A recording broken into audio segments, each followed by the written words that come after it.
اب بخاری شریف سے میں ایک اور مقام پیش کرتا ہوں کہ جس کے اندر اس امر کی مزید وضاحت ہوگی۔ بخاری شریف کی جو ہے وہ جلد نمبر 1 اور حدیث نمبر 466، اس میں رسول اکرم صلی اللہ علیہ وسلم کا ایک خطبہ موجود ہے، اور حضرت ابو سعید خدری رضی اللہ تعالیٰ عنہ اس کے راوی ہیں، اور سمجھ کے لحاظ سے یعنی حدیث فہمی کے لیے یہ ضروری ہے کہ راویوں کی عمروں کا اور سارا پتہ ہو۔ تو جو چھوٹی عمر کے صحابہ تھے ان میں سے حضرت ابو سعید خدری بھی ہیں، یعنی جو اس وقت چھوٹے تھے پھر بعد میں بڑے ہوئے اور وہ پہلی سنی ہوئی حدیثیں روایت کرتے رہے۔ تو حضرت ابو سعید خدری رضی اللہ تعالیٰ عنہ کہتے ہیں کہ رسول اکرم صلی اللہ علیہ وسلم نے خطبہ دیا۔ خاطب النبی صلی اللہ علیہ وسلم، نبی اکرم صلی اللہ علیہ وسلم نے خطبہ دیا، اور خطبے کے اندر ایک خبر دی۔ خبر کیا تھی؟ ان اللہ خیر عبدا بین الدنیا و بین ما عندہ، بے شک اللہ نے ایک بندے کو اختیار دے دیا ہے دو چیزوں میں، جو چاہو پسند کر لو۔ وہ دو چیزیں کیا ہیں؟ بین الدنیا، کہ ہمیشہ دنیا میں رہو، و بین ما عندہ، اور اللہ کے پاس چلے جاؤ، اللہ کے پاس جو انعامات ہیں، نوازشات ہیں، وہ لے لو۔ یہ آپ کی مرضی ہے۔ اللہ نے ایک بندے کو اختیار دے دیا ہے ان دو چیزوں کے درمیان۔ تو پھر فرمایا فاختار ما عند اللہ، اس بندے نے جو اللہ کے پاس انعامات ہیں انہیں پسند کر لیا ہے۔ فبکا ابو بکر، یہ تقریر سن کے حضرت ابو بکر صدیق رضی اللہ تعالیٰ عنہ رو پڑے۔ فقلت فی نفسی، حضرت ابو سعید خدری رضی اللہ تعالیٰ عنہ جو ابھی بچے تھے کہتے میں نے اپنے دل میں کہا، یہ پھر بعد میں اپنی عمر میں بیان کرتے تھے، اس وقت میں نے اپنے دل میں کہا جب سرکار صلی اللہ علیہ وسلم نے ایک بندے کا ذکر کیا کہ ایک بندے کو اللہ نے اختیار دیا اور اس بندے نے پھر یہ پسند کر لیا، تو میں نے، ابو بکر صدیق رو پڑے، تو میں نے اپنے دل میں یہ کہا ما یبکی ھذا الشیخ، اس شیخ کو کیا چیز رلا رہی ہے؟ چونکہ حضرت ابو بکر صدیق کو شیخ الاسلام کہا جاتا ہے، تو اس شیخ کو، اس بزرگ ہستی کو کیا چیز رلا رہی ہے؟ رونے والی تو کوئی بات ہوئی نہیں، اور انہوں نے رونا شروع کر دیا ہے۔ یعنی باقی اور کسی کو نوٹ نہیں کیا کہ ایسی کیفیت کسی کی ہو، ابو بکر صدیق سارے مجمع میں سے وہ رو پڑے یہ جملے سن کے رسول اکرم صلی اللہ علیہ وسلم کے۔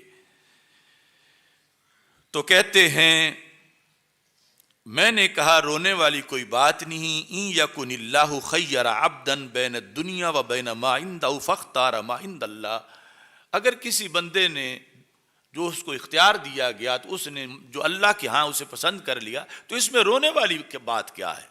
میں یہ کہہ رہا تھا۔ کہتے ہیں کہ جب کچھ دنوں کے بعد سرکار دو عالم صلی اللہ علیہ وسلم کا وصال ہو گیا تو پھر مجھے وہ تقریر یاد آئی اور ابو بکر صدیق کا رونا یاد آیا کہ وہ جو عبد تھا، ان اللہ خیر عبدا، سرکار نے اپنا نام نہیں لیا، بندے کا ذکر کیا کہ جاننے والے جان جائیں گے۔ کہتے ہیں کہ فکان رسول اللہ صلی اللہ علیہ وسلم هو العبد، وہ جنہیں اللہ نے اختیار دیا تھا جس عبد کو کہ چاہو تو ہمیشہ دنیا میں رہو اور چاہو تو اللہ کے پاس انعامات میں آ جاؤ، اس بندے سے مراد تو سرکار کی ذات تھی، اور سرکار اپنا نام لے نہیں رہے تھے اور عبد کے ذریعے گفتگو فرما رہے تھے۔ کہتے ہیں وَكَانَ أَبُو بَكْرٍ أَعْلَمَنَا، کہ ابو بکر سمجھ گئے سارے مجمع میں سے. کیوں؟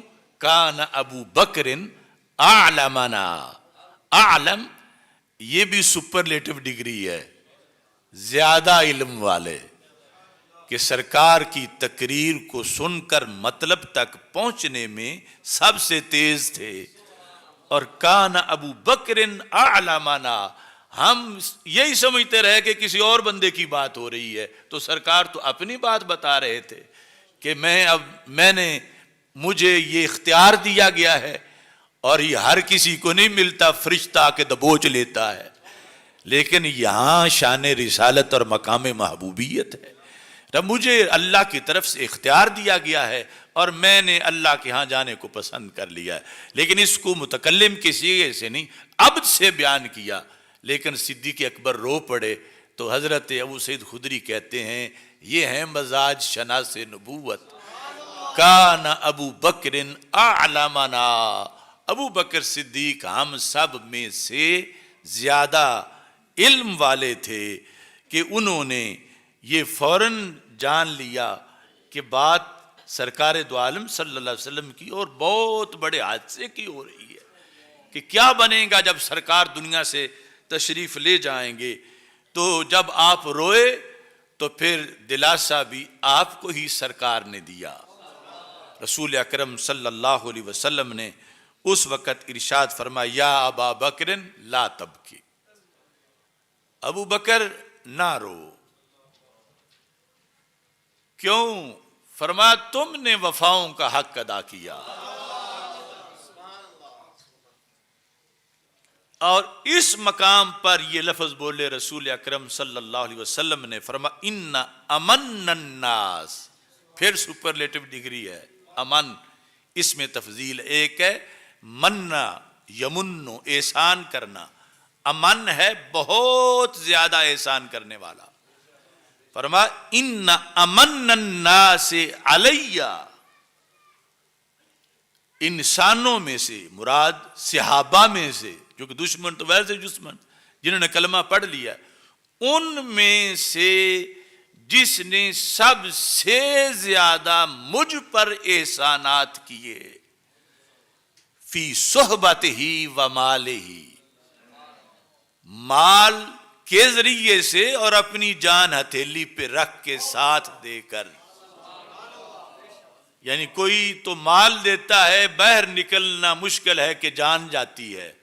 فرمایا جس نے جان کی پرواہ بھی نہیں کی اور مال کی پرواہ بھی نہیں کی، اور جسے میں خود کہہ رہا ہوں امن الناس علیہ، کہ جس نے سب سے زیادہ مجھ پر احسان کیے وہ ابو بکر. ابو بکر رونے کی بات نہیں، تم نے بہت کما لیا ہے.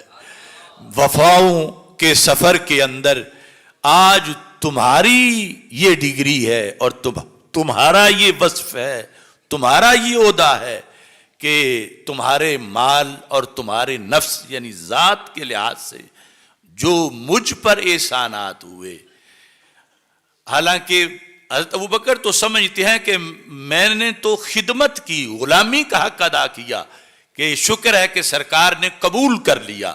لیکن یہ سرکار کی اپنی زبان ہے کہ سرکار اس کو احسان کے ساتھ ذکر کر رہے ہیں کہ جس نے مجھ پر سب سے زیادہ احسانات کیا اپنے مال کے لحاظ سے اور اپنی جان کے لحاظ سے، وہ ابو بکر صدیق رضی اللہ تعالی عنہ ہیں. ابو بکر نہ رو، وَلَوْ كُنْتُ مُتَّخِذًا خَلِيلًا مِّنْ أُمَّتِي لَاتَّخَذْتُ أَبَا بَكْرٍ، اگر میں امت میں سے کسی کو اپنا خلیل بناتا تو ابو بکر میں آپ کو ہی بناتا. لیکن رب میرا خلیل ہے، انسانوں میں سے میں نے بنایا کوئی نہیں. اگر بناتا تو پھر میں ابو بکر آپ کو ہی بناتا. اس موقع پر یہ اعلان کیا تھا، فرمایا لا یبقین فی المسجد باب الا سد، مسجد نبوی شریف میں جن جن کے دروازے کھلتے ہیں آج کے بعد سب بند کر دیے جائیں، الا باب ابی بکر، ابو بکر صدیق کا دروازہ کھلا رہے. یہ بخاری شریف ہے. وہ جہاں پر مسجد نبوی میں خوخہ صدیق اکبر لکھا ہوا ہے، یعنی باقی سب کے پہلے ساتھ ساتھ گھر تھے تو دروازہ گھر سے ہی مسجد میں آنے کے لیے کھلتا تھا.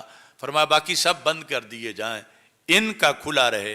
اور یہ بھی اشارہ تھا کہ میرے بعد جماعتیں انہوں نے کرانی ہیں اور خلافت ان کی ہے.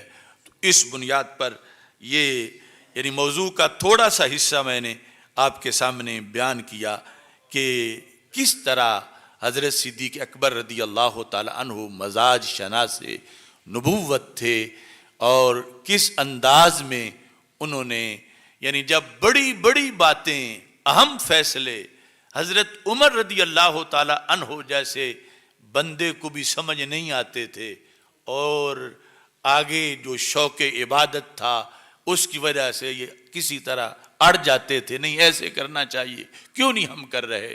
وہاں جو جواب رسول اکرم صلی اللہ علیہ وسلم سے ملتا تھا دوسری جگہ بیٹھے ابو بکر سے جا کے پوچھتے تھے تو وہی جواب ان سے بھی ملتا تھا. حالانکہ آپس میں ان دونوں ہستیوں کی ملاقات نہیں ہوئی, سرکار صلی اللہ علیہ وسلم کی اور صدیق اکبر رضی اللہ تعالیٰ عنہ کی.